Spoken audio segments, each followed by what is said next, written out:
More board resources don't usually mean better studying, and here's why. This is part of a board strategy series focused on how boards actually test thinking, not memorization, so studying can feel clearer and less overwhelming. What most students experience isn't tool anxiety, it is resource overload. This is usually the moment when a student thinks, if I just had what everyone else is using, I'd be okay. Buying a new resource feels productive and it will briefly lower your anxiety, but very quickly it adds more decisions, more task switching, more noise. The science of learning is very clear here. Method matters more than medium.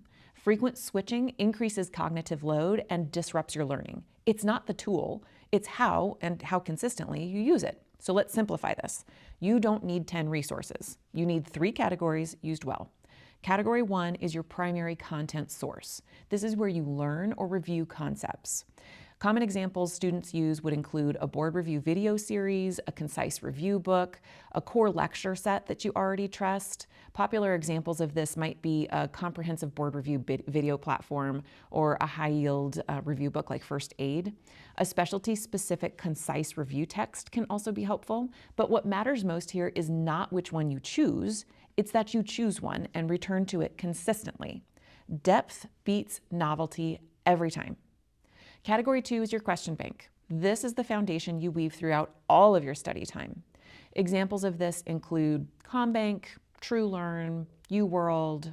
Honestly, the best question bank is the one that you use consistently and review thoughtfully.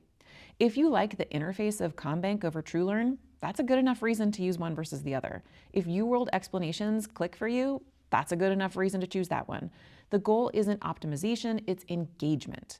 Diving fully into your question bank early and often does more for your learning than adding another content resource ever will. Category 3 is synthesis tool.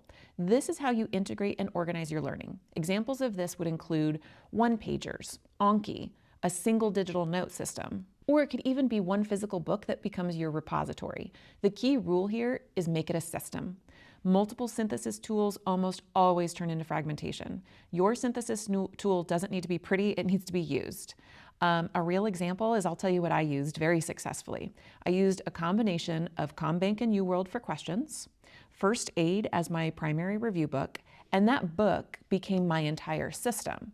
It doubled as my one-pager repository. Important pearls were written in the margins. There were multiple colors. There were scribbles everywhere. There was notebook paper that was stapled so that I could flip it up and then do extra review. By the end, that book was completely unrecognizable. And that was the point. It wasn't clean, it wasn't aesthetic, but it was mine, and it worked. A common trap to avoid: some students have 2 video series, 3 books, 2 question banks, multiple flashcard decks. They spend more time deciding what to use than actually studying. That is decision fatigue. Decision fatigue alone reduces your learning efficiency. Most students don't fall behind because they chose the wrong resource.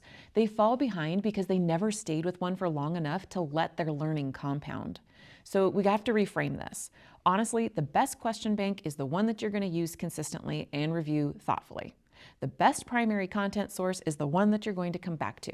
The best synthesis tool is the one that helps you see patterns over time.